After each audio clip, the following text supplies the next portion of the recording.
posts up close. Hey guys, welcome to day number 5 of 42 days of online business. Super pumped you are here. I'm in the hotel. Just finished up my second talk at Fitposium, which is it's actually really cool. It's for fitness models and competitors who want to start building their online business and make their followings viable, right? So a lot of times if we put our energy and our effort into building our following, a lot of times maybe we're not getting money off of that, or we're not making a viable choice. We're just getting fans and followers, people who potentially are not going to help us build the trust in our business. So everyone here is wanting to be able to leverage those things to be able to make a viable income, which is of course what we want to. Okay, so a couple things I want to talk about today. First is what I've noticed, especially in Action Academy, is a lot of people are saying that their posts, right? Because in order to become relevant and in order to increase the trust online, we have to do a whole bunch of content. So content includes things like, written content, video content, audio content, live streaming, etc. And we need to do that because people need to know who we are and what we believe in. And they also need to know about our personality. They need to see us. They need to feel like they can potentially relate to us. And if we don't tell them who we are and what we do a lot, then we're not going to be building the trust. So we have to create social media posts. We have to be relevant on these platforms, potentially do blogs, emails, etc. And this stuff can take time, right? This stuff can really take a lot of time. And so what a lot of the women have been saying is this is, taking hours to post these things. And I get that. So I'm going to give you a couple quick tips. Number one, you can't build your online business and put on 5 or 10 hours of building your online business on an already packed schedule.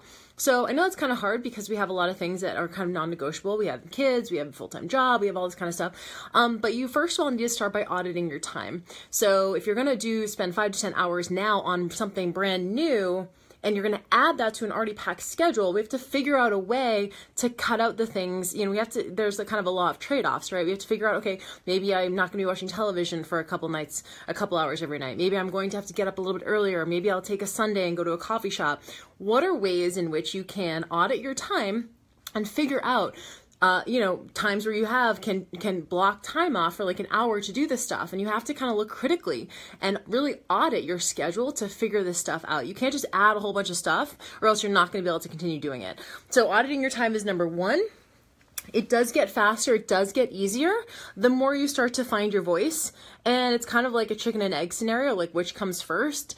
And really over time, it gets faster and easier the more you do it. So there's going to be some weeks, months maybe, where it's going to feel like a grind, and that's just how it's going to be for a while. However, it does get faster, does get easier. The more comfortable with your message and your voice you become through practice. So it does get faster. And if you're having a hard time, a lot of people are saying that they were having a hard time pressing publish because they were feeling like, maybe they were sharing something vulnerable, or they were second guessing themselves, or they were worried about how it's going to be received, or that they were going to be judged for it.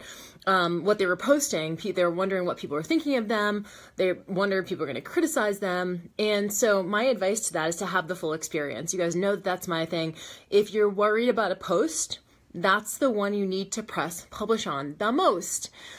If you are scared to post something, or you're worried about the response, the way that you know what the response is going to be is by pressing publish. So I know it's a little bit tough, but the very way that you get over this and those fears and second guessing yourself and self-doubting yourself is by having the full experience, okay? So audit your time, number one. Number two, it does get faster and easier. Number three, press publish and have the full experience. In my experience, whenever I was stressed or worried about pressing publish on something super vulnerable, it was those posts more than any other posts that got the most traction. I got DMs, I got emails, personal text messages from people.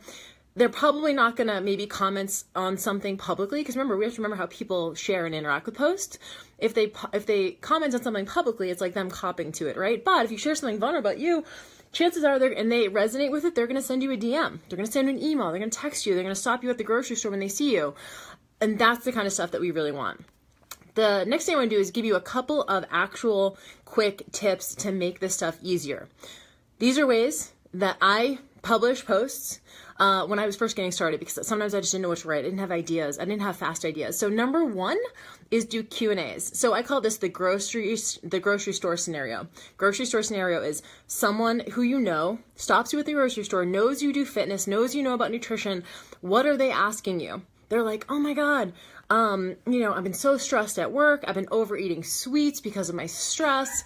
What do you do for that? Like, how can I stop eating candy? Like, literally, then what would you say to them in that moment that they were asking you for help? What would actually come out of your mouth? That's what you want to answer in a post. That's an awesome social media post, is your answer to that question. So what are the questions you're getting at the gym? What are your clients asking for? What are they struggling with? And you can do number one. So this is number one. You can do a Q&A scenario. This is a question. Here's my response. This is how I would answer that if someone asked me to my face. Second thing is, this is a way to phone it in, summarize books. Not like a book summary, like old school, you know, not like old school kind of like book report style, but like say you read a book on habit change, right? Maybe you read The Power of Habit by Charles Duhigg, and you're kind of like, oh, there's, you know, this thing called the habit loop. And here's how that might work for you in a nutrition sense or in an exercise sense. There's the cue, there's the routine, there's the reward. And so think about in your own life how that would, you know, manifest, right? So you're summarizing a book. So you're saying, this is how, in my experience, this plays out. So you don't summarize the whole book. You just choose one single tool or insight that was interesting to you and share it. The cool thing is it's really great content. So you're teaching someone something. And second thing, you look really smart because they're like, oh, Jill reads books. That's pretty amazing. That's cool. I didn't know she was smart like that. So it's a competency trigger too. Cool. So number one, Q&A. Number two is... Sorry, I'm getting all these text messages. Okay. So number one, Q&A. Number two, summarize books. And number three, seek out content that you do not agree with. So we all have those people online that we're like, oh, everything that they write is just like, I just want to like, oh. Go to their page, go to their account, go read their blog, and get fired up. Then I want you to go to your page and write your response to that or your version of that. So for me, potentially, if I need something to write about, if I'm a Moderation 365 advocate, I might go to someone who advocates a fast fix or some sort of cleanse or detox.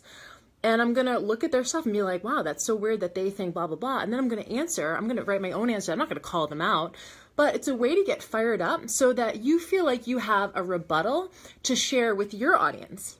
So go and seek out people you do not agree with and write your response to that. Makes for really, really great content. Okay, so 3 things. Number 1, you can do Q&As. Those are great posts, high value. Number 2, you can summarize books. Very interesting content, also makes you look competent. And then 3, seek out people you do not agree with and write your own version of what you think or what your piece of advice would be instead of that person's. So that's it. Hopefully it helps you guys. Let me know how you do. Make sure you tag me in your posts. See you soon.